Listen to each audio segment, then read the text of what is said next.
Infinite ammo. So, Bane late, so we get to laugh at him severely for being late to the podcast. But what's up, people? This is the Infinite Ammo Syndicate, and we're doing a discussion on boss battles. So my name is Renegade Operative, and I wanted to introduce the panel really quickly. So we will start with Andre. What's up, everyone? How are y'all doing? Can't wait to talk about boss fights with you guys. Next up is Zenjiva?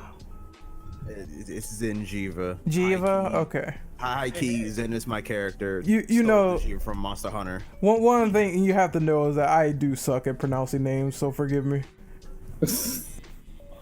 Also, hey guys. Well, he's 1 minute late. Oh. Hey, look, I planned my day around this show. Okay, I'm sorry. All right, since you're here, Bane, introduce yourself.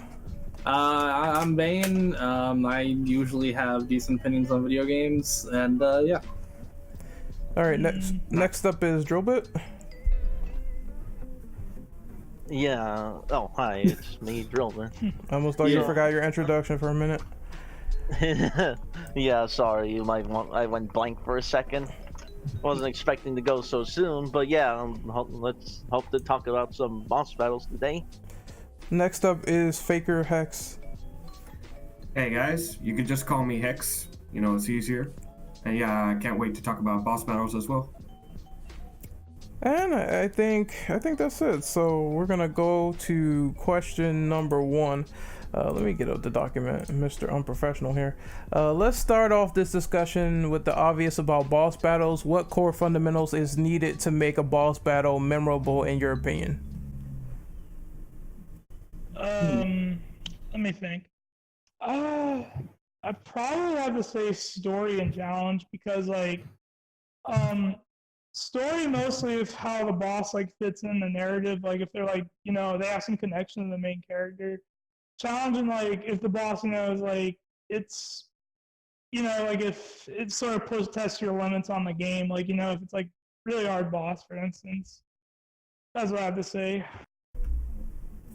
Yeah, I'd say it definitely have to be challenge and creativity, because honestly, if I can beat a boss effortlessly, it's not going to be fun. I could just fight a regular enemy through the rest of the game if that was the case. Definitely. But I'd say creativity is one of the biggest things, because if I can beat a boss 10 different ways, it's automatically above everything else except maybe Dark Souls bosses, because they have challenge down packed.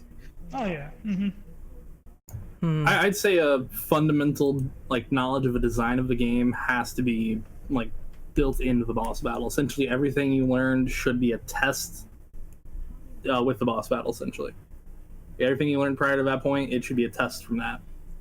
I also think the boss should make you kind of unlearn everything you know at that point about the regular mechanics.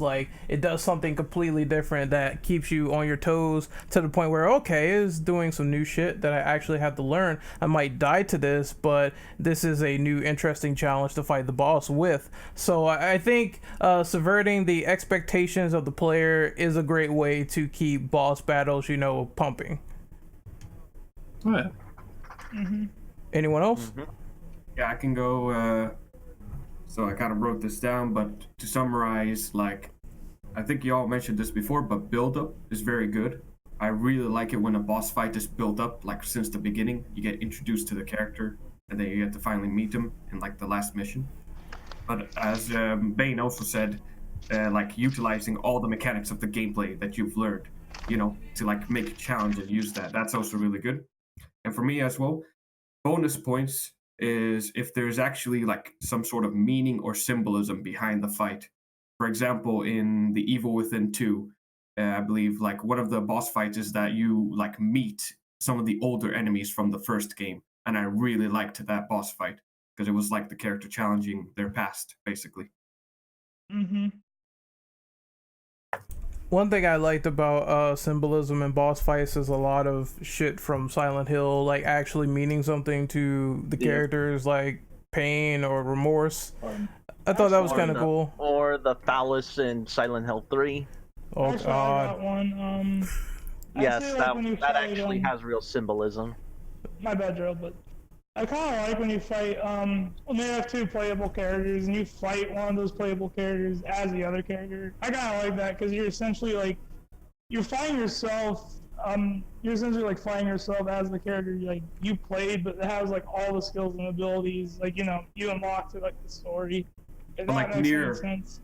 Yeah, like, I Nier think, for Automata. example, like, yeah, like, I'd say, for example, like, Kiryu, like, when you play Majima and Yakuza Kiwami, and after you, like, once you play as Majima and Zero, you kind of like, get an idea what his, like, all the styles are, and when you fight him in Kiwami 1, you sort of, like, fight against those styles you played with in Zero, I like the doppelganger boss fights. It's like it basically has all the same shit that you have, but sometimes it starts doing new things. I think this happened in the Ninja Gaiden 3, and also it happened in DMC 3 where you fight Shadow Dante. Oh, yeah, I remember that. I thought the doppelganger was in 1, the black version. I think so as well, but I forget. It's been a long time since I played DMC 1. Yeah. Well, you mean Ninja Gaiden 1? Oh yeah, Ninja Gaiden 1 as well. You're talking about the Fiend, Doppelganger Fiend, yeah. It's Yeah. also in 3 as well. You get to fight Dante that. again in 4 as well, but as Wait, a hang hero. on. There's a third game in the Ninja Gaiden series. What are you talking about? Yeah. Yes. Yes, it is, unfortunately. What are you talking about? I know you're trying to forget it. I know what you're trying to do. You son of a bitch. Sorry. Just get Razor's Edge, and it's an experiment. It still sucks, but I mean, if you want to play something, then there you go. I have Razor's Edge in my catalog. I got it for free. Xbox. I got it for free as nothing. well, but I'd still rather never play it. So we're gonna move on to question number 2. So who wants to read that? I guess I can read it.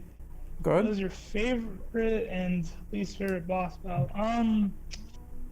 Favorite one probably has to be Kuze from Yakuza 0, because if you most of like the first chapter is long story short, Kuze is this like tough Yakuza, like he's basically part of the Yakuza where Kiryu's from, and he spends most of the first chapter like beating the shit out of Kiryu and like trying to frame him for the murder. And he's in Kiryu, I think, sort of goes against him and like kicks his ass in a fight, and the rest of the game he sort of becomes like Kiryu's rival, and his boss fights are just really fun because it's sort of like as you fight him, you sort of start to get more respect for Kiryu as the story goes on, and plus his battle theme is awesome. Like, if you haven't heard it, I'd say you should definitely check it out. As for least favorite, let me think. I'd say Core from Jack 2, because, I mean, Jack 2 is a good game, but Core's fight was terrible. Like, essentially he's hung up on the sailing and summons all these enemies against you, and then once you deal enough damage to him, he gets off the sail and starts chasing you like Mr. X to Claire Redfield's booty, essentially. Yeah, this boss was garbage. I did not like it at all. Yeah, that's on me. But yeah, that's what I have to say. Let me see. I have mine's are gonna be really quickly. So, favorite boss battle obviously is Virgil from DMC 3. Loved it. I loved how he has all these differing attacks with Yamato, and if you try to sort of run up to him and think, oh, this is going to be easy, he blocks your attacks, ends you, bodies you. So I really enjoyed how those fights progressed over time, as he also got new weapons as well, weapons that he steals from you in the game. So I thought that was a cool concept. As for worst boss battles, I'm not sure many people heard of this game I'm going to talk about, but there is a game called Monster Party on the NES. There is a room where you enter where it like appears that you're going to fight a giant spider, and it turns out the motherfucker is just dead. So I'm like, that's some nice build up for nothing, dude. Hey, what a twist! It's like, what a twist, he's dead. That's hilarious. What a that's disappointment. buzzkill. There's another game that does this as well. I think it is Batman Arkham Origins, the Electrocutioner, where he looks fucking cool. He has these electric gauntlets, and then you punch him one time and it's done. I'm like, what is the point? He's essentially a jobber, basically. Pretty much. God damn. That's pretty bad. Yeah, I understand they're supposed to be funny, but I don't get those as like boss battles. It makes no sense. I mean, they can kind of work if it's just like, if it's like a tutorial, then it can kind of work, because, you know, it's like, he's just there to teach you the game of mechanics, nothing else, and then you kick his ass and he just disappears. Oh yeah, but not like mid-game or anything. That's like super disappointing. Yeah, I really hate that. Like, that's the worst. I got a good one and a series of boss battles that I fucking hate, and this is going to be a little controversial. The one I love, Silent Hill 2's final boss, without spoiling anything. If you understand the plot of that game, the final boss is a lot more depressing. And then my least favorite boss battles, I've shit on God of War 2018 a lot. Its boss battles fucking suck. I'm sorry. There's no good boss battle in that game at all. Yeah. That's a big old Yeah. right there, buddy. That whole game, I think is the worst God of War game. Okay, so See, I'll play I have no I'll play opinion. I'll play a little bit of devil's advocate. I did like the dragon. I thought the dragon was a cool spectacle battle, but them constantly. Telegraphed too many attacks. It's true, but it looks cool to fight, and I did also like the first stage of fighting Baldur, but everything else, like the trolls and Like everything. that too? Yeah, Oh, no. the intro's fucking cool, Bane. I don't know what you're talking about. The intro is going to come up in number 6. I'll explain that in a bit, but All right, but I get what you're saying about everything else. Like constant troll fights, is no variety there. You know how people used to post the fact that the werewolf fight in the Order 1886 was reused and Yeah. it was also awful? Yeah, I know what you're talking about. That's the fucking troll fights in God of War 2018. They're awful, and I'm sorry. There's no defense for a good majority of that. I have to agree on that one. Yeah, I don't like seeing the same sub boss over and over. Maybe like once or twice, like El Gigante from RE4, but that's it. Well, El Gigante was interesting and well designed. Yeah, And you have a it looked point. It was interesting. You have a point. Well, the trolls looked like somebody beat them over the head and Oh, here fucking we go. deformed their face before they sent them out to battle. I'm sorry, they're ugly as sin. And Well, except when you heavy. gotta fight two at once. I mean, if you want to be technical, El Gigante is ugly too. So Well, he's ugly, but ugly in a way that makes sense. See, And not just... It is a horror That is game, you know. Well, yeah, I mean- and it's not just a graphic design is my passion kind of thing with God of War. Damn. See, El Gigante was trash up until you fight the two of them, because then you can drop one in the lava, and then when you get too close to the lava, he just fucking grips on you and pulls you into the lava. oh, That's that the part best thing. that part was awesome because I was not expecting it standing near the edges, and then I'm like, oh shit, that happened. I got one shot it. yeah, it's really intense. Basically, what we're saying is El Gigante is one of the better bosses as well. Fair enough. Yeah, true. As for my favorite bosses, I think my favorite boss is more likely than not the end from MGS3. I'm going to be sucking the dick of MGS and Dark Souls throughout this entire podcast. I'm just going to let you know that right now. The end, best boss fight ever made, because Kojima is God. I just like how many, like, there's so many ways you can mess with the boss. You can just fight him normally in like a sniper duel, and then you can sneak up on him to get his camo, and that's another way to defeat him. You just sneak up on him and, you know, blast him in the back of the head with an AK if you're lame. Or no, that's not even the lame one. The even lamer one is when you set the clock a week forward after you save and he just dies of old age.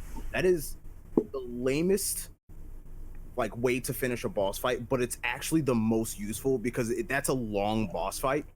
And if you don't feel like fighting him again, you can skip him.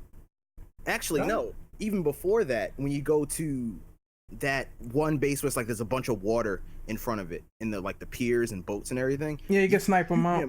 Yeah, Yeah. I did that like every playthrough after the first one. Was Or I you figured could can just snipe change him. the clock, or you could just change the clock and then wait for him to die of old age. Yeah, that one was He mentioned. just said Vedril. And once you like kill them, they'll just send the ocelot unit after you, which makes it really easy because you can pretty much bypass all of them. Yeah, Stop just sneak fighting past him. him. Yeah. Really quick, I want to give one shout out to Death Stranding. I haven't finished it, but the first boss battle at the end of Chapter 2 is fucking intense. I just want to bring that up as a special mention.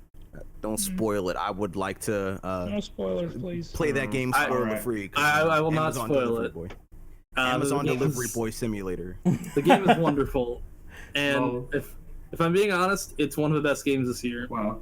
Oh, Yeah, a lot of people will fight you on I that don't know one. about that cuz- one, Dane. Well- there's a lot of great games this year. There are a lot of great games, and it's up there with a lot of the great games. I mean it. I think it's pretty good so far. I'm about halfway through, and I need to finish it. I'm gonna be the resident. I don't know about that one, Chief. After RE2 and DMC 5. It's with those. But Iceborne for me though. Probably, I'd say probably Judgment too. Judgment was really good. I like Mind you, I've liked a lot of games this year. I got shit for saying I liked Gears 5, but I like Gears 5 as well. I will say this. I don't think the sentiment of, we can all agree, I don't think the sentiment of like 2019 not having any great games is true at all. Unless you Agreed. only play AAA games on Whoa. PlayStation, I guess. Yeah. Sony's exclusive base was Death Stranding, and then Days Gone. That was it. Well, Like Bane loves Yeah. Days Gone, so I don't know what you're talking about there. I would rather, and I'm gonna say this very nicely, I'd rather start a shotgun tasting factory than play Days Gone for one more minute in my life. Jesus Christ. Damn. Okay, but Well, Savagery. I'm- Gone slander. But yeah, I don't think I got the same. My favorite boss battle Go and ahead. least favorite. Oh sure. But yeah, Neither did I. probably the best. Probably the best one for me. I don't know. That's tough. If you need time to think about it, Faker can go and then you can go last. Yeah, I that's wrote it fine. down. All right, well then I'll go. So basically, Senator Armstrong, he was legit the most coolest boss fight from Metal Gear Rising: Revengeance, in my opinion.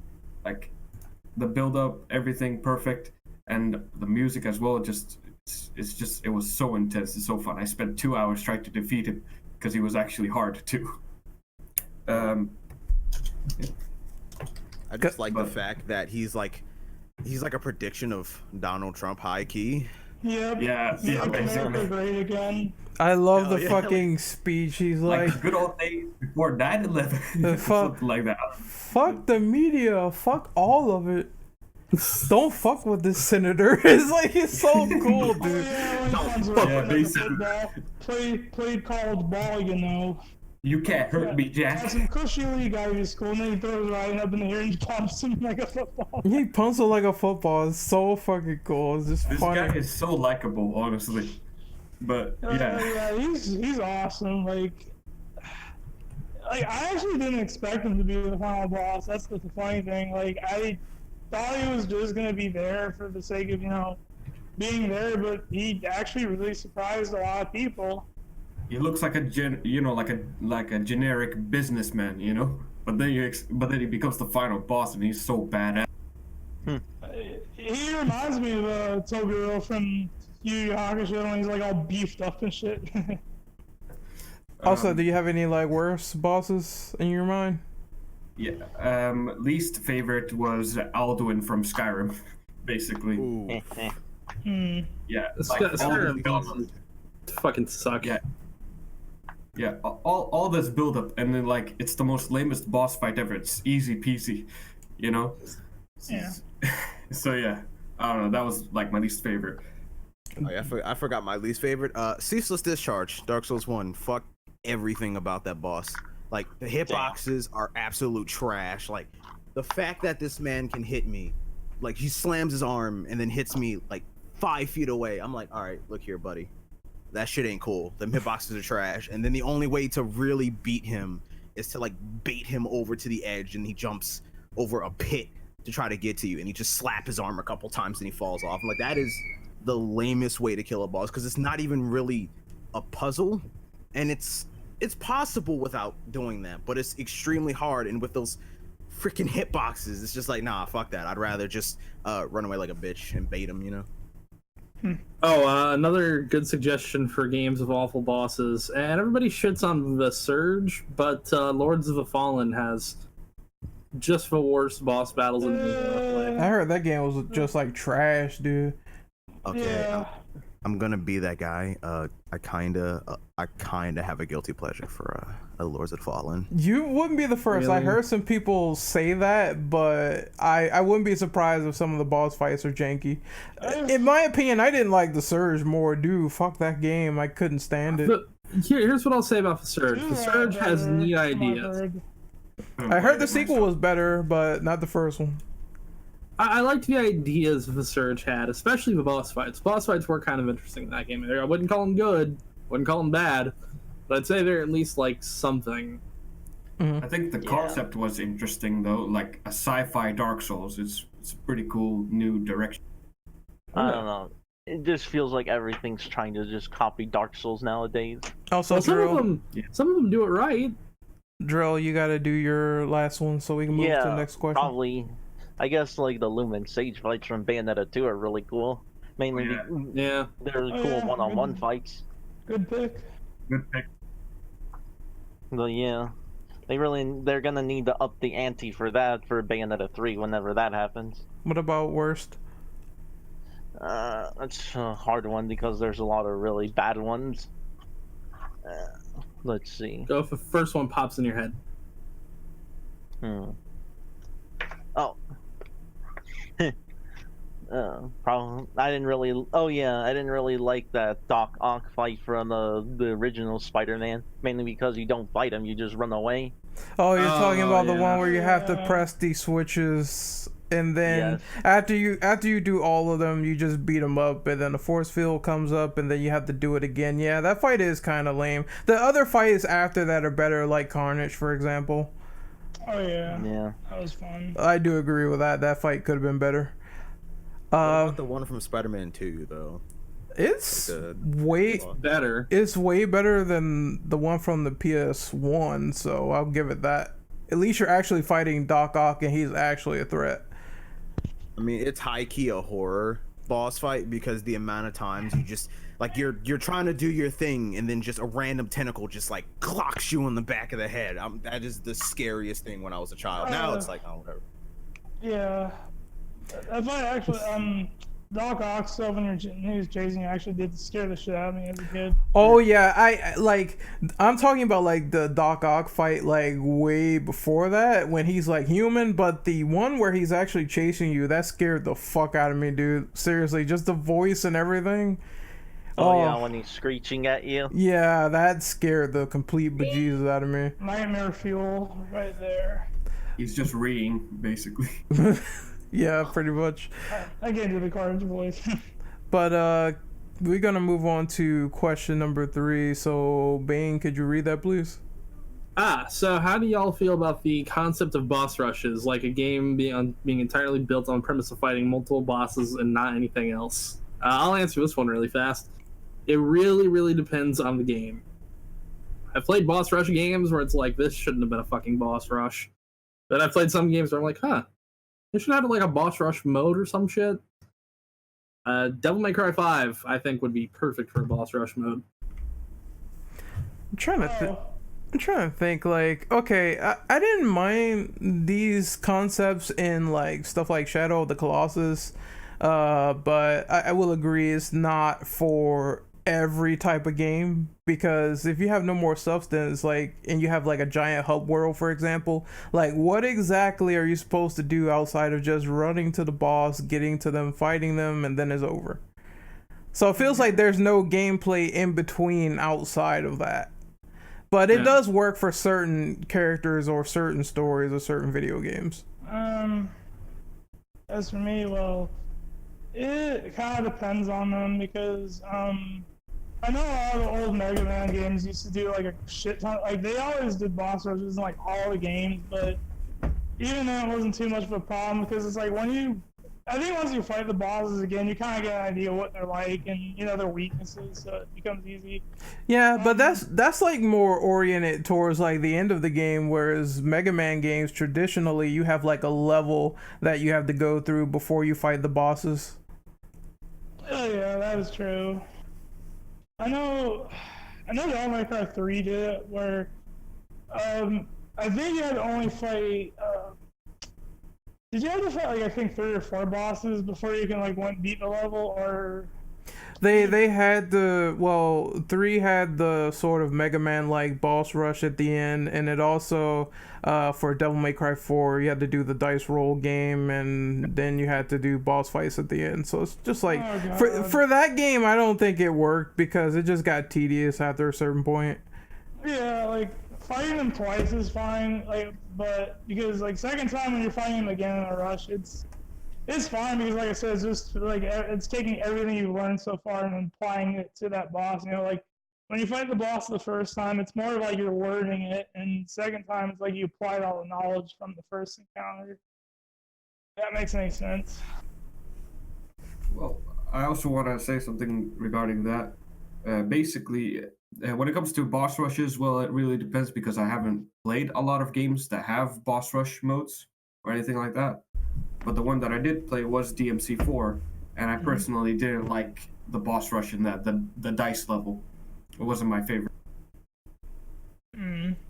I honestly, controversial opinion, probably just me who thinks this, but I really don't like games that are built around boss rushes, like Fury, for example. That's not all boss rushes, but for the most part, it's like mainly bosses, and I don't like that. I like to have everything else that comes with the game.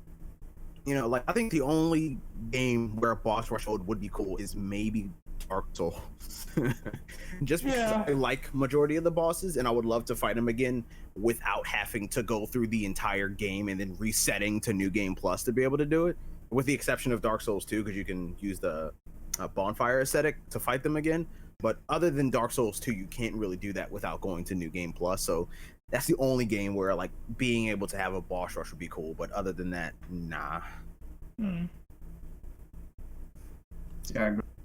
Yeah, I agree. It's just like, do I have to really fight all these guys again? And then if you have that game where it's like, if you do like boss rush at the end and that boss is annoying, then you got to deal with it again. But I do like when you finally do learn all the patterns to the point where you can destroy them.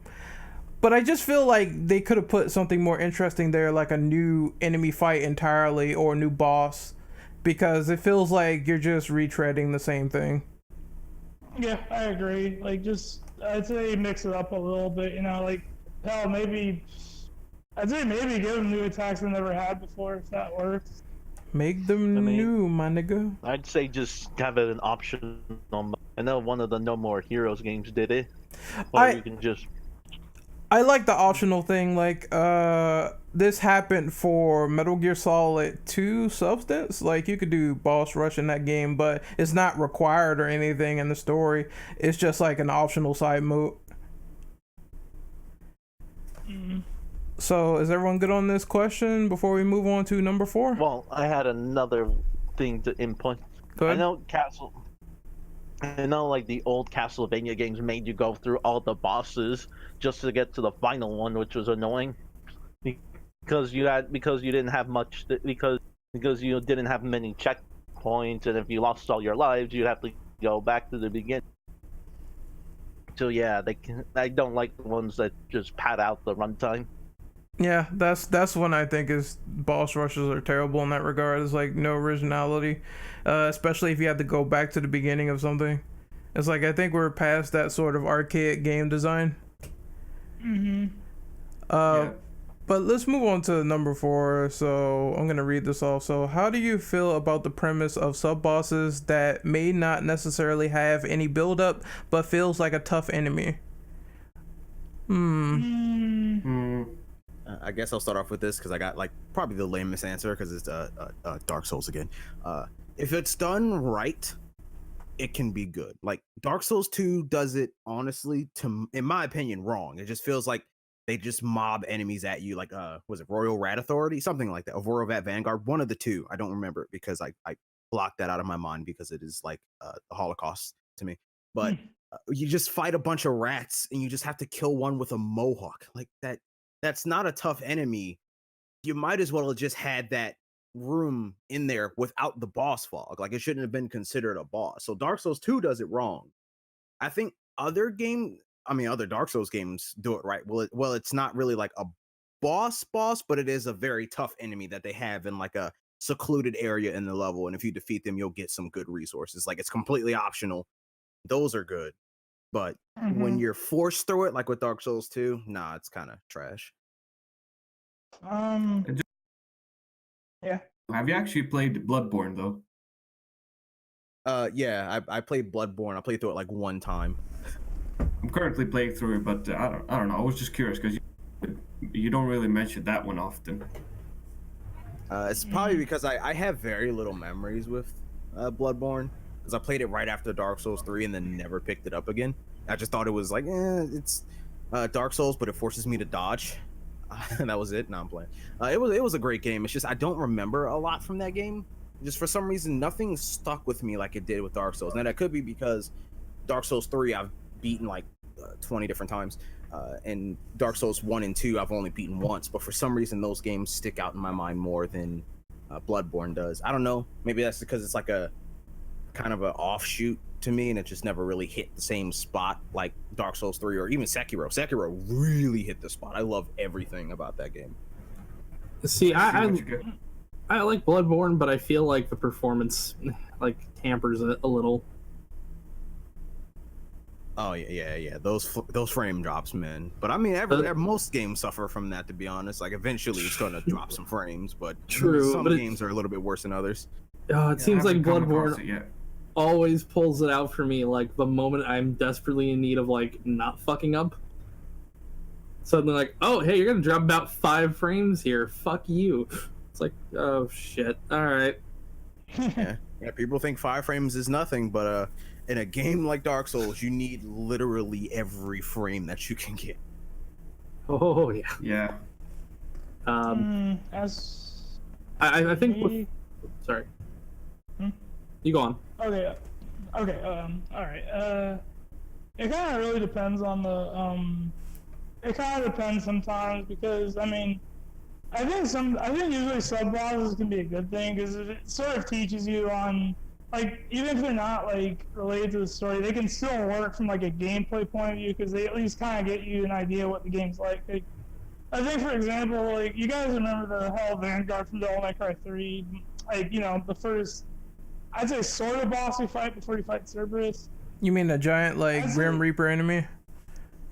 Yeah, like when you fight it, it's sort of treated as a boss, but like it's funny because like after you beat it and when you get to that cutscene where like they introduce Virgil and Virgil like cuts the enemy down like one slice. So it's like it took you a while to beat this hard boss, but Virgil just does it in like less than like a few seconds. It kind of shows that. It's sort of like a teaser of what's to come in a sense. Like that enemy really wasn't too much of a problem, and I think when you fight it again, the fight's it's pretty easy, honestly. This is what I said earlier. Like DMC 3 in particular, it is the game that teaches you how to want to be stronger. So you see Virgil cutting shit down in like one hit. And you want to sort of have your skills attest to that. So that's one thing I like about that game. But as for the question itself, I think sub bosses are great because it breaks up the monotony of regular enemies. So obviously you have like the sub boss, and then you have to deal with him having new patterns and attacks. So that is one way to break up the gameplay just fine. Like have a stronger new enemy introduced that's not particularly a boss, and then you don't have to build him up or anything. You could just put him there and you can just fight him and see how he functions. But don't overdo it. Like trolls and God of War constantly popping up time and time again. It's like if you do it like that, then it just gets old after a while. Yeah, like if you introduce them, that's fine. Like, introducing an enemy type is fine, but like making a boss after like this like first time, it's too much. Yeah, it's like I don't mind them popping up occasionally, but just when they put it down your throat, it's just fucking annoying. Also, Ben, I hear you typing, my good brother. Yeah, fuck. Sorry. It's alright. So anyone else have any questions on this, or can we move on to the next one? Well, go on. I just want to say my part in it a little bit. But basically, I do like sub bosses. But sometimes it could be that some of these sub bosses can be more enjoyable than the final. So it's like sometimes it depends on how they handle it. Where it's like it's more of a a gradual kind of difficulty in each sub boss and then normal bosses that way. Mm-hmm. Yeah, that's all. Yeah, if they test your skill and they still serve a purpose while being different, then I totally don't mind them. I just don't like when the whole game is structured around that every level. But I guess we can move on to the next question. So that is number 5. So what was your favorite and least favorite introduction to a boss fight? I'm gonna make mines really quickly. Actually, no. I have to think about this one. So someone take my place. I got this. You go. Okay. I was gonna say probably I guess my favorite introductions when you go, you guess in God of War 3 when you fight Poseidon. I thought that was really cool, and then he turns into like a giant sea monster. That was probably the best fight in that game. Well, it's one of the best intro fights for sure. Next to the second game. This dude Bane is a wild. God of War 3's bosses was lit. Well, except Helios, because he's lame, but... Well, they also telegraph their attacks so much, you're probably, they could probably call you on the phone and say, Hades, hey, we're this here. Hades was fine, in my opinion. Yeah, I like how you can pull his soul out. Hades was really fun. Oh, yeah, I love the finishers. Like, they're just so awesome. The boss in the most brutal way possible. Well, what's the worst intro for you, Drill? Sorry. Probably those two nobodies from God of War 2018. I mean, all you know is they're related to Odin, and then you just body one of them. Are you talking about Thor's sons? Yeah. Oh, yeah. I didn't like their intro too much. They're just meant there to be fodder. Well, those fights are all pointless. It's just a good example though. Like any boss that comes the fuck out of nowhere and they have no impact, that's probably like the worst intro of all time. Yeah. Totally. Speaking of no impact, every boss from Metal Gear Solid 4, all the animal based ones like Crying Wolf and Screaming Mantis, all of those were the introductions were all kind of trash. I'm not gonna lie, they never stuck with me like anything from Metal Gear Solid 2 or 3. That might just be my personal opinion, but I'm weird like that. In terms of my favorite ones, probably both Gale and Artorias. Because they both just yeet a random dead body at you just for no reason. There's no reason for them to do that. They just, why? But I just find that so funny for some reason that they just throw a random dead body at you and it doesn't even hurt you. It's just, I don't know if they're trying to be intimidating, if they're just littering. I have no fucking idea. But I always probably both. I would have I have mine. I would have to say my favorite is when Nemesis shows up in RE3, because the first thing he does is he grabs your buddy and he impales him in the face with a tentacle. Not really your buddy. He kind of left you to die. He's still a member of STARS and he still knows Jill, so technically he sucks, but she still knows him. So the first thing he does is grabs him and tentacle rapes him. Let me see. As for awful introductions for bosses, I would have to go with the God of War one with the two twins that's like related to Odin. Like they just did nothing for me as soon as they showed up. Like absolutely nothing. Yeah, when you see them, I'm thinking, oh, they're probably one of them's probably gonna die. And then lo and behold, they do, and I'm like, that's another thing too. When bosses go out like bitches, I'm like, you know, without even putting up a when fight. they're talking all tough. Yeah, it's like you just got bodied by like a child, my guy. You got to sit down.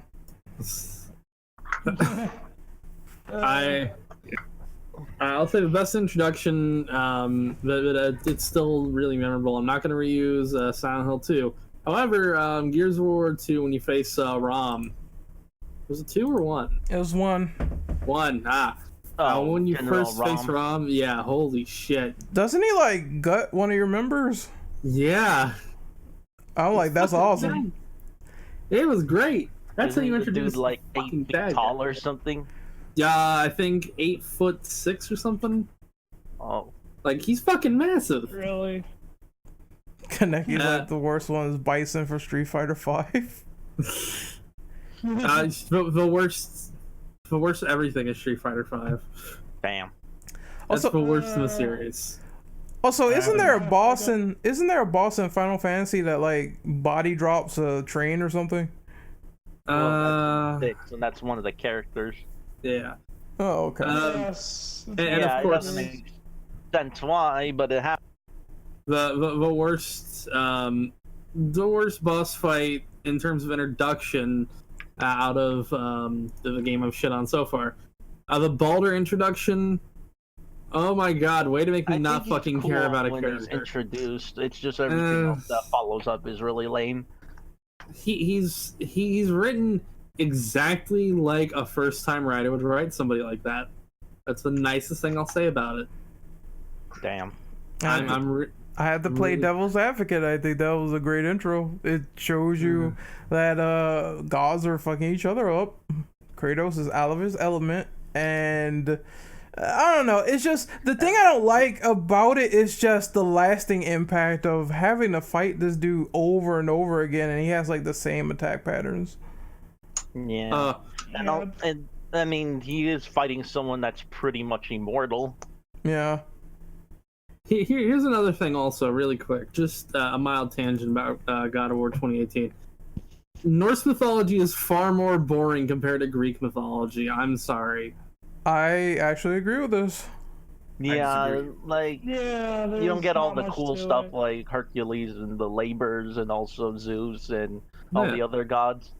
It's just a lot more memorable characters. I mean, Norse mythology has its moments in the Speaking game, of but introductions, I really wish Hercules would have lasted a lot more because they say he's gonna do his 13th labor by killing Kratos, and he's voiced by Kevin Sorbo, but he gets his face cracked in by Kratos. he got fucking destroyed, dude. Mind if I go? 'Cause But to be fair, it's probably the most accurate he is to the actual story. Andre, you wanted to go next? Yeah. Yeah, okay. I got 2 of them, and one, well, I probably have to say, favorite is probably Phantom's introduction to the first Devil May Cry. You know, I'm a simple man, but, I just played it, and I fought Phantom. I was like, what is this? It's like some giant, like, lava spider, and the fight sort of came out of nowhere, but what made me like it so much was like its design. I thought its voice was pretty creepy, and I love the intro too. You mean like, the spider? Yeah, Phantom. Yeah, Phantom. Like Oh he's yeah, like, yeah. DMC like one. when Dante's. Yeah, when Dante's. Yeah, like, something what a tells big me surprise. Phantom was probably designed to be like an RE4 boss. Oh yeah, definitely. Because I mean, you can tell from like the aesthetic alone that it feels like it was supposed to be a Resident Evil game. Yeah, because I love the little dialogue at the beginning of the fight when Dante's like, "What a big surprise! I hope for your sake you got something in that big body of yours." And Phantom's like, "I'll step on you like an ant," and you find like 3 times, and what's kind of funny is you know how like Phantom crashes through like the ceiling of the cathedral when you're getting the Pride of the Lion. I think it was the Pride of the Lion to do the puzzle. And when you find him the 3rd time outside, you actually find him over like like, you know, when you begin the game, like when you go inside the White Island to that door and you see like all, you know, the giant statue of the horse. Yeah, you fight him on top of that with the glass. That's pretty cool. And then like after, yeah, and like when you beat him, he falls to the glass and gets impaled on the spear, and like, and then the camera sort of zooms over to Dante, and it sort of shows like, you know, Sparta's DT in the back, like shows Sparta, like you look at Dante for a second, and then Sparta appears for like a split second, and Fam's like, no way, you can't be. Like, I don't remember. It's been a while since. He But, gets yeah, scared. pretty Oh much, yeah, that's when he notices that he's the son of Sparta. yeah, basically, like I love that. That was a pretty awesome fight. Least favorite introduction, probably the Skyrim from MGS5. Like the way they were introduced was just, I don't know, it was kind of dumb because you know how Snake has to go to Afghanistan, save Miller, and then there's sort of like this fog and mist appears, and they show up, and like they chase Snake and Miller across Afghanistan. When you get away from them, Miller explains like the skull unit, and you encounter them multiple times through the game. I didn't like their introduction because it just felt, I don't know, it just felt really random. Are the skulls bosses or sub bosses? I think would say sub-bosses. sort of like sub boss. They're more like sub bosses if anything. They're not really major bosses. Like I can't really think of like any like legit bad boss guy. I think the Skulls boss kind of just kind of weird. It was like they're just kind of there, and they're really, and the boss against them is just it sucks. Isn't the only boss in MGS5 like it's a philanthropist and that's it? Like, isn't that the only major boss in the game? Yeah, Yeah, basically. truth is, he's actually the best boss in the whole game because he's actually kind of he's like, I wouldn't say he's as fun as like say Metal Gear X-Ray, but he's enjoyable for what he is, especially all the things he can do. Just, you know how deep fan-pain gameplay is. Yeah, I had to ask the question, were they actual boss fights, because you mostly just run away from those guys and that's it. Like, you're not encouraged to fight them at all. As soon as you try to fight them, you will get bodied, because I think it's like you're not even supposed to engage with them at all. You can't really engage with them until you have like rockets. Yeah, that just seems so lame, to be honest. I think there's like one mission where you have to fight him. It's that Code Talker, and like you have to also fight at the same time, which is like a giant pain in the ass. And I was like, ugh. Oh man, MGS5. I mean, it is fun to play, but man, was it incomplete and in parts. It really annoyed me. I'll say this.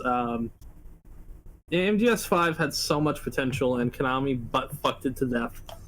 And Death Stranding it's nice seeing the movement and the combat and all that realized there. A lot of it is realized in Death Stranding.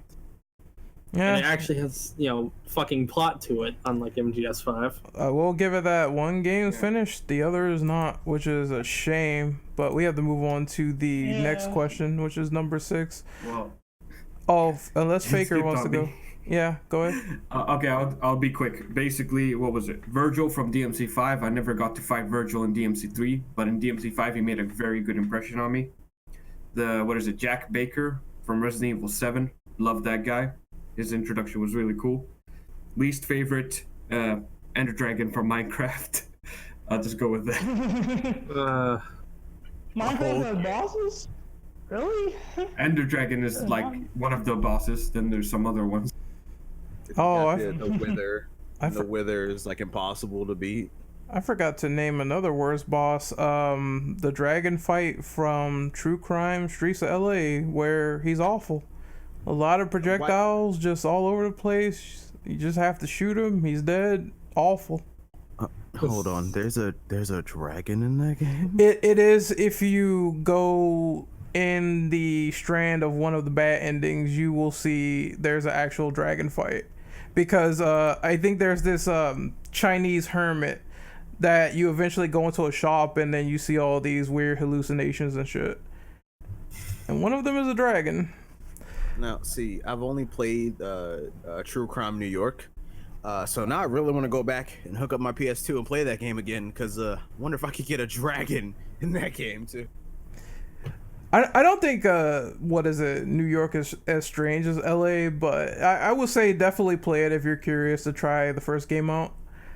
But we're gonna move on to question number 6. So who wants to read that?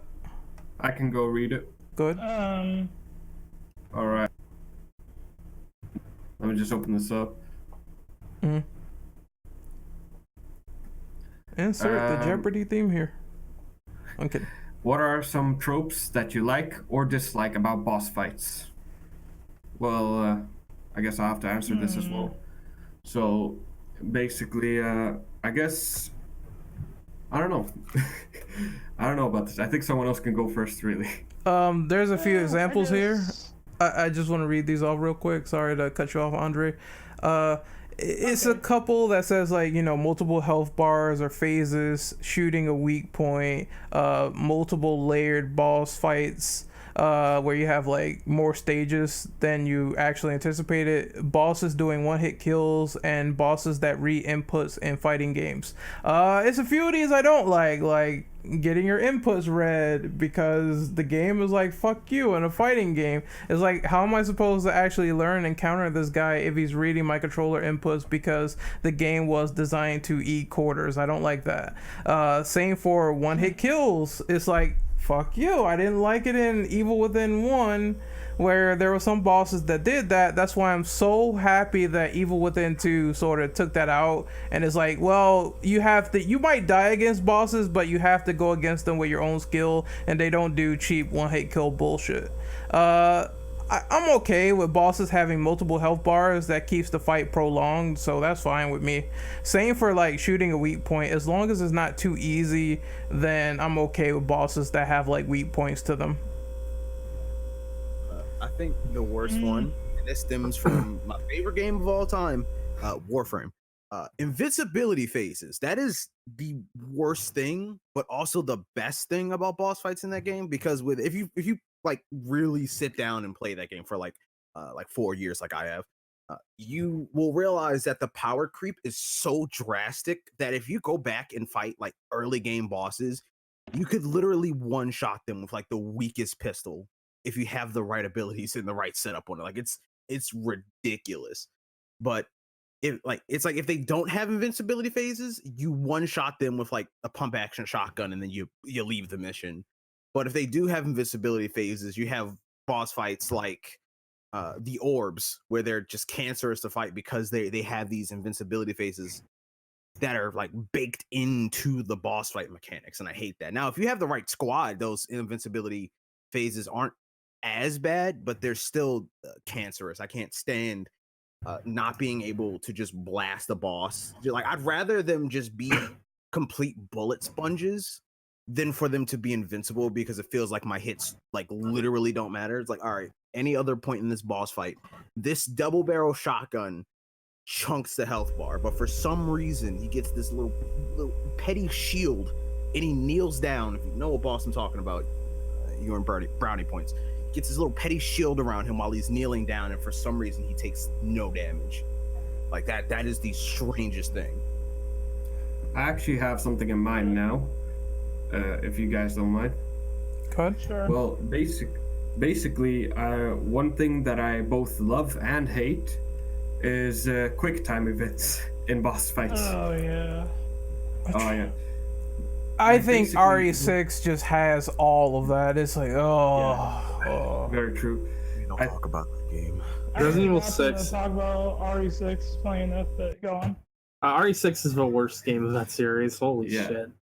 But the reason why I both love it and hate it now is that DMC4 and also maybe DMC5, they both, with the Nero's, arm ability, they do quick time events right.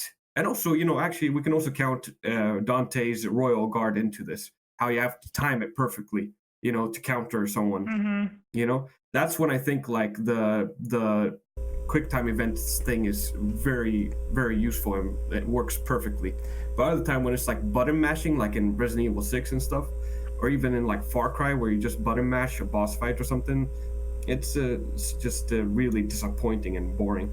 I like it because it's it's a little bit different. It does sort of work like it's a grab. If you land it, you will enter a cutscene where Nero is obviously beating someone's ass, but it has the tendency to fail as well. So you can't just spam it, and that's one thing I like. It's like there's a mechanic here. You know how it works, and there is a success rate. Whether you land it or not is up to how the AI reacts to you. And I think that's one way to do it because it's still skill based and you're not like stuck in a cutscene forever, mashing buttons, doing wiggle sticks against all these bosses. Yeah, man. To me, the quick time events get annoying when you have to press X to not die again, and then you have to do this quick time event, and then this button prompt fucking flashes up so fast, and then if you don't like complete it at the same time, you're gonna die in like one hit is bullshit. Yeah, totally agree. Yeah, Resident Evil 4 one. does that a lot with like at least the waggle sticks in the dodging. Yeah. I would argue it's worse in 6 because you're really mashing on that analog, man. It hurt me at one point. I was like, holy shit. Fair enough, yeah. I think for me, I don't really like extremely long boss fights where like like when they have like the giant damage sponge and it takes so much like the fight's not even hard, it's just really fucking tedious and long, like Oh, you mean bosses where it takes like 10 years to kill them? Yeah, and I know I brought up like DMC so much, but I'd say Argo Section's all my card too, because like I swear that fight it took me almost like I think it's like close to an hour to beat, because the thing is the fight isn't even hard, because if you really just find a spot and just spam guns, you could practically like destroy all parts of its body. And that fight just went on super long, and also like boss fights that drag out too long. That's another one. Well, that's kind of I'd say the same for like damage sponges, but what I mean. And what I think what you guys said about KTs, yeah, KTs can. I'm as if they're not like. If they're used like mid battle and you don't see them again, that's fine. But if they're used for like the entire fight, and it just gets like, come on, man, just go back to gameplay already. I know I didn't have a problem with boss fights having like 1 or 2 phases or maybe 3, that's fine. But when you have like fucking 10 phases, it's like, my nigga, why? Why am I fighting this guy like for fucking ages? It seems like I think that there has to be a certain point. Like if he has beyond fucking 5 health bars, that's not a good boss fight. That's like tedium, max tedium. I don't mind like 3 health bars, but at least but it's like after you take on 1, they change their tactics a bit. Like the boss adapts to you, that's fine. Like as you like take its health down, like they get smarter. That's fine, because at least it's saying, hey, you should change out your tactics because this boss is doing some new stuff. Yeah, that's one thing that Sekiro does right, where like at least for most of the like main bosses, as you take their health bars down, they start having new attacks and they'll have stronger attacks. I mean, the only thing that sucks sometimes about like the Sekiro bosses that they're like, if you get grabbed, you're gonna die. Like there's with the main bosses, there is almost no way to survive a grab unless you have the like maximum amount of health. If you don't have that, you're done. You're not surviving that. It's the only thing that really sucks about the Sekiro bosses. Oh, real quick, I want to bring up an honorable mention. I think a good way that boss fights are done is the Mr. Freeze fight from Arkham City, where you do like a pattern and he breaks your stuff, or he breaks like the equipment in the room and you have to adapt and do something else. I really enjoyed that a lot. Yeah, that bot fight is actually that's really awesome. I really fucking love that. It showed that, okay, well, I can't spam this attack anymore because this thing is broken, or the floor grate is like broken, so I can't hide. So now I have to stay out in the open and adapt, and I really love when bosses do that.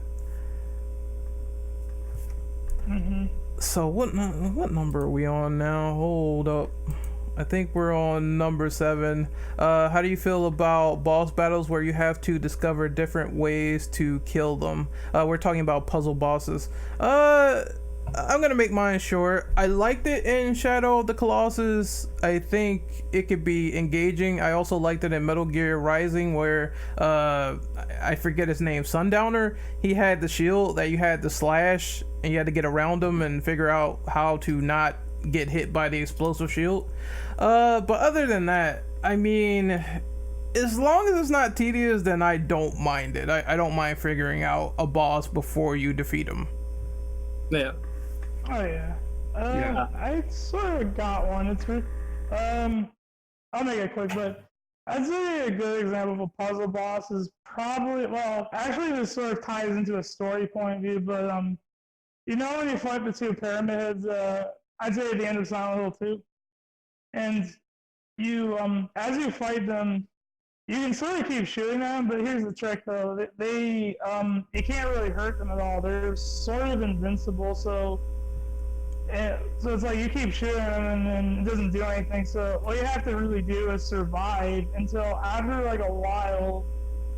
Once you survive long enough, they actually kill themselves. And the reason they do it is... Andre, hold that thought. Hold that thought. No. Let Andre finish. Let Andre finish. Oh, because I wanted to say that because you had to go, so... No, I also was going to say that I agree with Andre before. Yeah, continue, Andre. Uh-huh.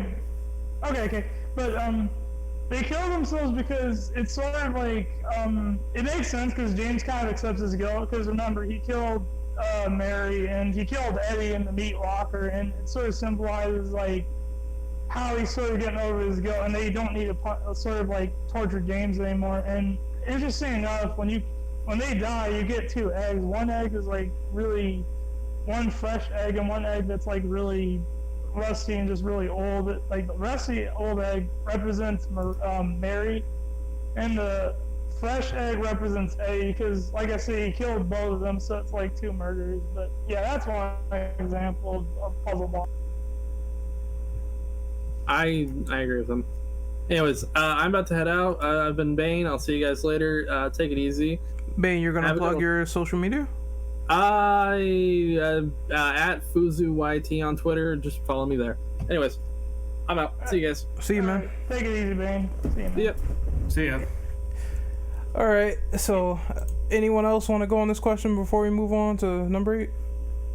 I mean, I think I already kind of gave my answer in the beginning when I said I really liked the end, where it's not exactly a puzzle because you can defeat him like in a very like nonchalant, like normal way, like any other boss. But at the same time, it's a puzzle finding out where he is and like tracking him, because you can track his like footprints with the thermal goggles and everything like that, and where animals are and stuff like that, and where the parrot is. Actually, that's another way you can track him. I do kind of like just having that option to have different ways to fight the boss and track him and defeat him, you know. Yeah, it gives you a lot of variety. That's why I like it so much. As long as it's not annoying, then I totally don't mind it. I'm all for it. Basically, I think everyone has kind of said whatever I wanted to say. It's just, yeah, it's puzzle bosses are all right. I guess it could also depend on what kind of game it is. I don't know. The thought of like a puzzle boss in a DMC game, or like any hack and slash game, I don't know if that works. Or maybe, well, I guess, yeah, you did give the example, Ren, of that. What is it, Metal Gear Rising? Yeah, Armstrong has the explosive shield, and you have to find a way to get around it or destroy it. Yeah, so I guess it could work in occasions, but I don't know. Puzzle bosses fit more in like games like Shadow of the Colossus, but also like Legend of Zelda and stuff like that. So it's, I don't know. Maybe it's the context. I can allow it as long as there's context in it. Yeah, I think if they have like a weapon that seems really irritating and you have to get around it or break it somehow, then that will be one way to insert a puzzle boss in like a hack and slash or something. Yeah. But we're gonna move on to number 8, and this one is really easy. So how do you feel about the player? How do you feel the player should be rewarded after killing a boss? Honestly, it's the Mega Man style, man. You gotta go with like, as soon as you kill a boss, you get like their weapons or upgrades, and it really makes you feel like you've earned something visually, as well as you can use it throughout the entire game. I really like that premise of earning a new weapon from a defeated, like, prolonged boss fight. I agree. Yeah, I definitely have to agree on that one. Yeah, pretty much what Ren said, because I know it kind of happens in like Devil May Cry, like when you play like 3, 4, and 5, when Dante beats the bosses, he gets like new weapons from them. That's always cool. I think the most fun thing is when you like fight those bosses again with the same weapon you got them from. It's like I always love that in games, like when you use their weapons against them. I like when they fuck with you too. Like sometimes the weapons can be immune towards the same boss you fight them with. Other times it won't. So you're basically beating the shit out of the boss with their weapon. It's kind of funny. Yeah, I know, it's great. Yeah. I can also think of like giving the player a massive amount of resources. Like for example, God, fuck me, Dark Souls. You get a lot of souls for leveling up after you beat the boss.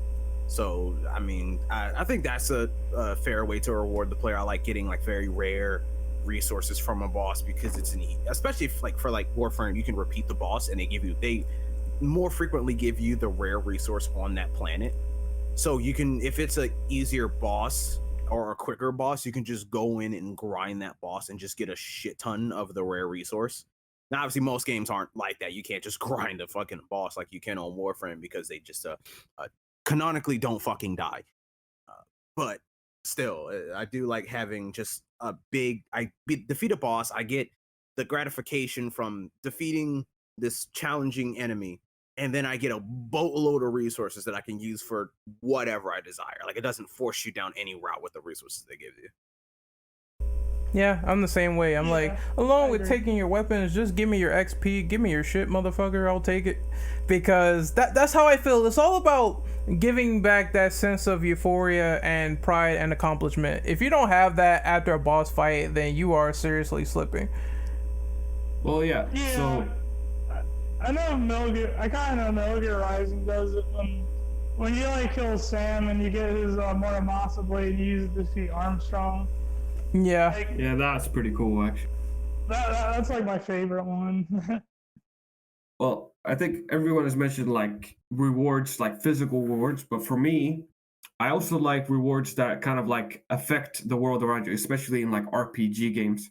I'm gonna bring up Skyrim again, but basically after you defeat Alduin, like, and you come back to the normal world, like no one kind of says anything about it. It's like all normal, like you haven't changed anything, you know? And everyone treats you like, I don't know, some sort of outcast. Like it would be cool if there was some dialogue going on, like, oh my god, you defeated Alduin, hey, like something like that. I don't know. It just feels like it would be nice if somehow defeating bosses also changes things around, like how people like view you, basically. I guess you could, yeah. I know what you're talking about. Like I know there's a good example with Mega Man X. Like there are some bosses that if you defeat them early in certain stages, there might be changes because you defeated the boss. Like I believe there's one where the power might be out because you defeated the boss, or the power might be on or something like that. And then there's another one where an area is flooded that allows you to jump and get another item. So I do like the environmental elements to it. I think God of War also did this to a lesser extent with God of War 3, where if you killed a boss, then a plague to the world might happen and you see the effects on that world. Like if you kill Hades, all the souls from hell or whatever, they rise from Hades and they affect the land. So it's pretty interesting to see stuff like that impacting the environment. Yeah, I think I wanted to mention another example of like a game I was playing recently, which is Persona 5. And in that one, like whenever you complete a palace and you kind of defeat their final boss, you also kind of affect the world around it. You get to see like the changes that you made, how people view the Phantom Thieves and stuff. I really like that aspect a lot. So, oh yeah, definitely. I think that's an example of like like what you do affects kind of. I kind of like when you defeat a boss, it kind of affects the story. You know, like things do change. Yeah, That's it's kind of like the best example right there, honestly. yeah, it's I really like that game a lot. All right, so I guess Man, it's a great game. I guess we can move on to the final question here, and that is, what is required for a final boss to leave the most lasting impact compared to all the others? So a final boss, in my opinion, I feel like he needs to have that culmination of all the skills you've learned, and you're going against that, and he also has like a couple of new tricks under his sleeve as well. So it could be like maybe a reoccurring boss going all out and showing skills you never really seen before. I know Sanctus in DMC4 kind of does this with his whirlwind attack, where you never see it before until that fight where he has Sparta. So maybe they could introduce like a new weapon or something that the boss uses, even you fought them before. You still will probably be like kind of confused, how does this work, etc. So I think that would be great for a final boss, and just really making him difficult. I do think he needs to be a bit hard, because if he's a pushover, then he doesn't really leave an impact, you know. Oh yeah, definitely.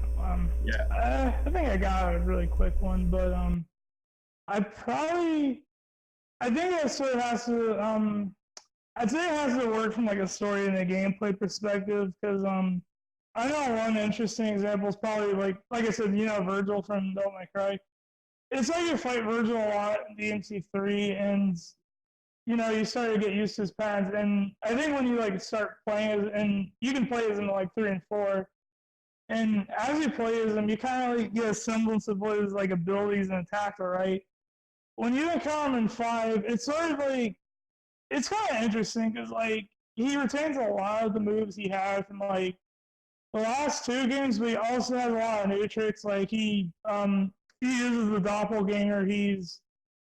I know he actually blocks against your attacks, funny enough. Like I think when he's on this like last phase, he just starts blocking and parrying all the, kind of like how Dante can do it. And he also does like the judgment cut end, you know, his move from DMC4 SC. So yeah, he sort of like implements stuff from like his previous appearances into like his latest appearance, but like sort of goes all out with him, you know, and including the reboot, which I really like it. I think that works. I think that's how you do a boss. It's like they take everything you've learned so far from the entire game and just go all out with it. Yeah, I can agree with that. I think part of it also is like the meaning of the boss fight and like what you can interpret from it. For example, in Dark Souls 3, the final boss, Soul Ascender, I interpret it as it is the culmination of all of the people who try to link the flame. They try to keep the flame alive. And then after you knock down that first health bar, it like knocks those souls out. And then like Gwyn takes over. And then he's the one you're actually fighting. And like Gwyn is like the final boss of both the first game and then the like, you know, third game. And it's like this kind of full circle type deal. And then you can either choose to follow in the footsteps. So maybe eventually you'll become another Soul of Cinder. You know what I mean? Oh yeah, definitely. I really love those kind of fights. Actually, like when they bring a boss from like one boss appears in the next game, and I'd say they're more the same, but they're like really different in a lot of ways too. Like I know, for example, like I know MGS4 did this where when you fought like the final boss, which is Liquid Ocelot, you kind of like he sort of plays like how it's sort of like it plays in the tune of like the other Metal Gears, like MGS 1, 2, and 3, and then it goes to like MGS 4, and it just plays all the different things and themes, and it's sort of like how I'd say Liquid and Ocelot are a character over the years, and it just accumulates into that one big moment, which I think hits home really hard. Yeah, if you have like an established franchise and you have a boss fight in particular with like a previously established character, then having that fan service is actually really fucking good, because it makes you remember everything that made the series so great in the first place. Oh yeah, definitely. It's kind of funny because Metal Gear and Devil May Cry are kind of similar in both ways, you know, like Yeah, I also like boss fights, final bosses that don't have music. Ooh. Which is strange, but I really like the idea of it. Like, if it's like a meaningful fight, like for example, Metal Gear Solid 3, when you're fighting the boss, there's no, I mean, after like a certain amount of time, it starts playing the main theme, which is that fucks the entire boss fight. But like for the first like 7 minutes, it doesn't play any music, and I love that. Like, it just it's so emotionally impactful that there's no music that can really capture how these two people fighting are feeling. Kind of like if you watch anime because you're a weeb like me, the Yeah. like the final Naruto Sasuke fight, for a good chunk of it, like the first part does not have any music. It's just them beating Oh the yeah, it's absolute just them shit out two of each other. fighting. Yeah, they're just beating the absolute shit out of each other, but there's just no music. It's like there's no music that can capture how they're feeling in that moment. You know, two best friends having to pretty much nearly kill each other. They have to go all out. I feel like when you have no music, it kind of makes the whole scene more serious, you know? Usually music makes Yeah, you put it's. into like a certain I agree. Like, having the music actually adds a lot to that thing, to its atmosphere. Because, like you mentioned, Naruto vs. Sasuke Zangief, when they didn't have, they were just communicating just with their fists alone. Like, there was like no need for any music or just any dialogue.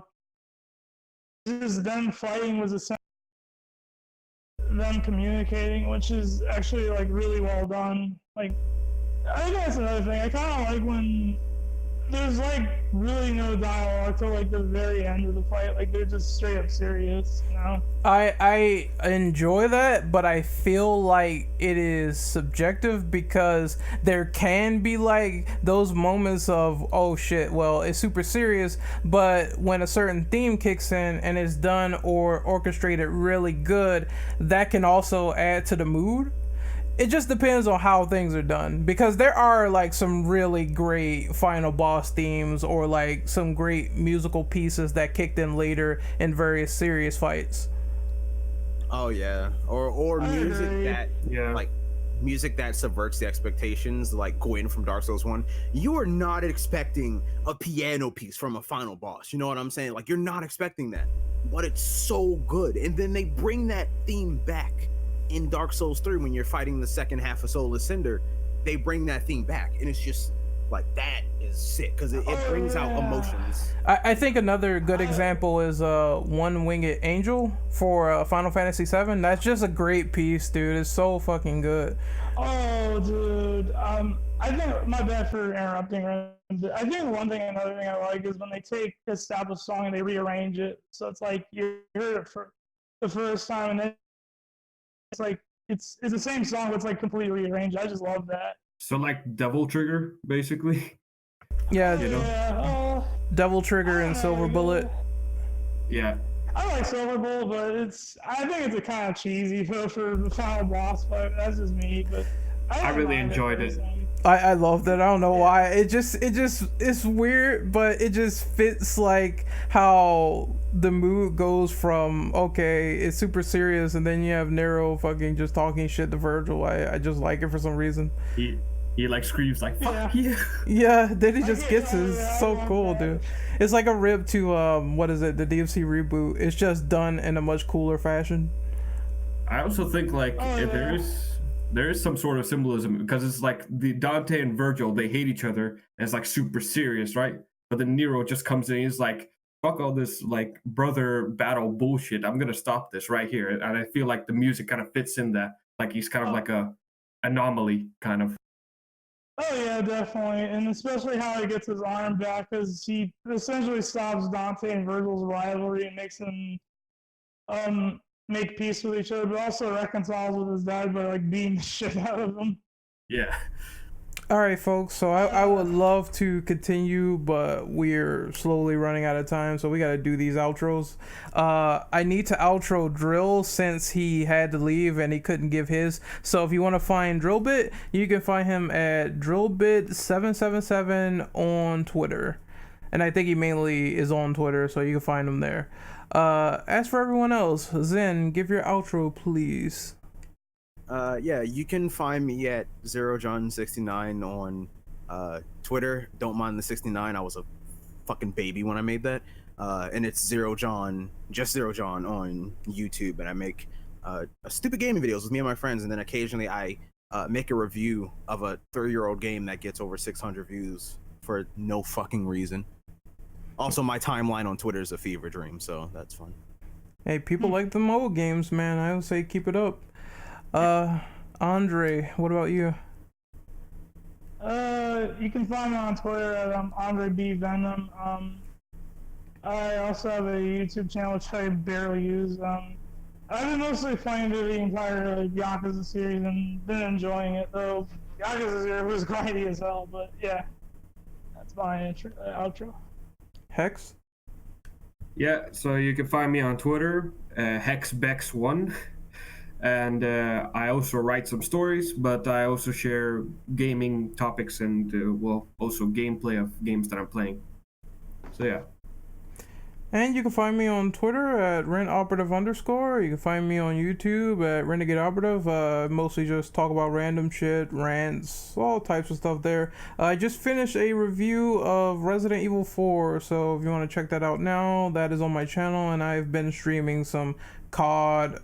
The campaign is actually really enjoyable, and I've also been streaming some Resident Evil 3, so if you want to check that out, you can see that right on my channel. So we are the Infinite Ammo Syndicate. We are going to sign out. Very interesting discussion today. Pretty cool. So I don't know when the next podcast is going to be, but it's probably somewhere in the planner. I will take a look, but whenever we get the time to talk about interesting stuff, we will let you people know. Until then, see you later and take care.